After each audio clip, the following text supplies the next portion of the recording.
It's my feel-good breakfast show.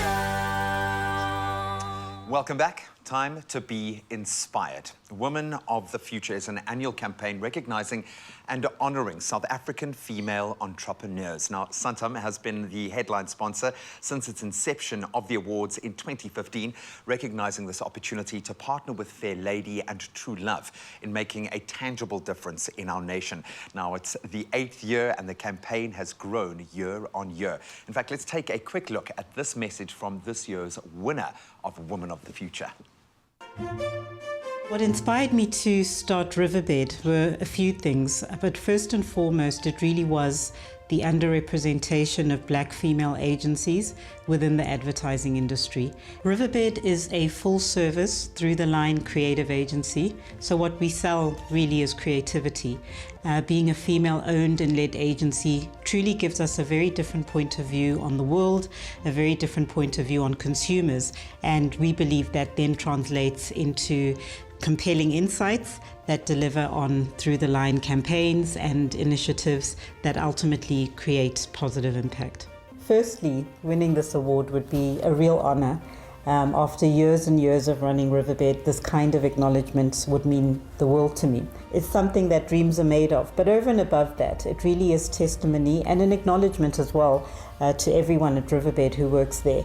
I strongly believe in the quote by Marianne Williamson, where she says, when we let our light shine, we automatically give permission for other people to do the same. And so winning this award will do that, hopefully. And as my light shines, hopefully it's enabling those of others that I know are just as capable. Incredible stuff from an incredible and very worthy winner. Now, joining us on the couch, we've got Mokaedi Dilatsotle, the Chief Marketing Officer at SANTAM, a very proud man at the moment. Then Susie Brokenshaw, Editor-in-Chief of Fair Lady, here with us to tell us a bit more about this incredible platform, as well as that amazing winner that we revealed just a moment ago. We're going to say hello across the screens to Mona Lisa Sibongile Zwambila, joining us on video call. First of all, Mona Lisa, congratulations. Well done. Thank you. I'm really to be here, and I think really an honor to have been awarded with this prestigious title. So, yeah, great to be here. I've worked with your company on a few campaigns, and I can tell you it is completely warranted. I'm looking at the nods of pride and appreciation coming from our panel here. Amazing opportunity, and I'm sure you are as proud as you are every year of the winner, but even more relevance and importance surrounding the journey of an entrepreneur, especially when it comes to the powerhouse female market. It's something that we haven't yet fully tapped into. So maybe, Susie, a good place to start is with the meat of this. What is this all about? Why was this platform created, and what is the goal here? Well, it is really about women, because we thought that women are only really empowered when they are economically empowered. Yeah. That gives them the ability to make choices that they need to make in their lives. And so that was the one thing. The second thing is that our economy really needs all the help it can get, and it's going to come from entrepreneurs. And the third thing is that female entrepreneurs, one of the things that they really do is that they uplift people around them. They don't just kind of make a ton of money and buy a football team, as I always say. You know, they actually help people around them, and they're feeding kids, and they're educating kids, and they're looking after a community.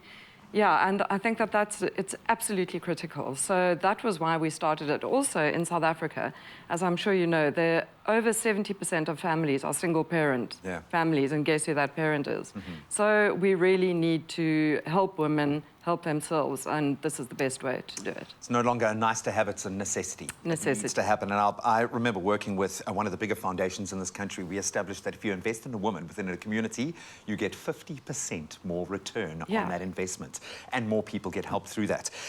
You know, they say entrepreneurship is different from big business, but big business needs to back that entrepreneurial mindset. Yeah. SANTAM, one of the biggest businesses in the country, so thank you so much for putting your weight, your gravitas behind this. But why? Why was backing the woman so important to your organization? Yeah, Graham, thanks. It's great to be here. I think, you know, first and foremost, you know, as a business, we want to just give back, make an impact in society. SME development is critical. Yeah. And whilst it's great to focus on broad SME development. We think that women do incredible things. And like Susie says, when they do these great entrepreneurial and initiatives and ventures, they actually uplift everybody else comes with around them. them. And it's not an area that, as big business, we tend to focus on. And we thought we'd put our money in there. And SMEs are our clients as well. Exactly. Even It's your market. it's our market, current and potential clients. And the impact that they can make in the broader growth of South Africa is just unbelievable. We've made research actually in the past that we look at the track record of women businesses that SME businesses that get started. If they go through the first 3 years, they are more likely to succeed and grow into bigger enterprises than ever before. So the first critical years, that's why we focus in this initiative on the first businesses that focus on the first 1,000 days of their entrepreneurial ventures. That'll make or break you generally in that life cycle. Yeah. And to have a structure of support around you to be able to make those decisions, possibly avoid some of the mistakes, those 3 lessons that every entrepreneur has to learn, and along the way lose all of your resources. I absolutely love that you've taken this to that practical level. Mona Lisa, I've got to ask you now, I know you don't do the work that you do for this kind of validation, but it must feel wonderful. What does it mean to be the Woman of the Future winner? What do you think this is going to do for you and your organization? Well, I think it would be remiss of me not to just start by saying thank you, to SANTAM for sponsoring this platform, and Fair Lady as well. I've been of both patients throughout my life journey. So to be here today, it really is amazing. So when you are in terms of what it means to me, I've always been a firm believer that the future female, that an opportunity to do great things. All right, it looks like we're not able to get that sound, but I definitely got a notion of a gratitude for having that platform. So I think that's something that you both definitely do need to take on board, and hopefully we'll be able to connect with Mona Lisa again in just a moment. What's the future for Women of the Future? Now that we've got this wonderful collaborative spirit, what would you like to achieve moving forward? Well, I think it has grown year on year on year. We get more and more entries. The prize money has increased drastically.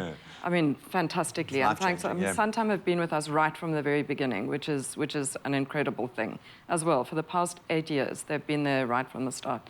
So I think we just want to grow it bigger and better. We want to increase the number of functions we have with these winners. And it's not only the winners. The finalists are incredible. I mean, the entries are incredible, but the 9 finalists at the end, before we select the winners, would blow your hair back. Yeah. Now, I know that judging a process like that is absolutely excruciating. I'm going to say, from my bird's eye view of where the country is right now, especially in our post-COVID recovery, we really do need this kind of entrepreneurial spirit on every level of business, in every publication, on every television show, and within every individual changing the game in their business. So to Mona Lisa, congratulations once again. Continue to change the game with your amazing organization, and to this little collaborative effort for the next 20 years. I hope I'm still on air to be chatting to you as you come back. But congratulations once again, not just to Mona Lisa, but to all of the finalists. You've all done an amazing job in this country, and we thank you for that.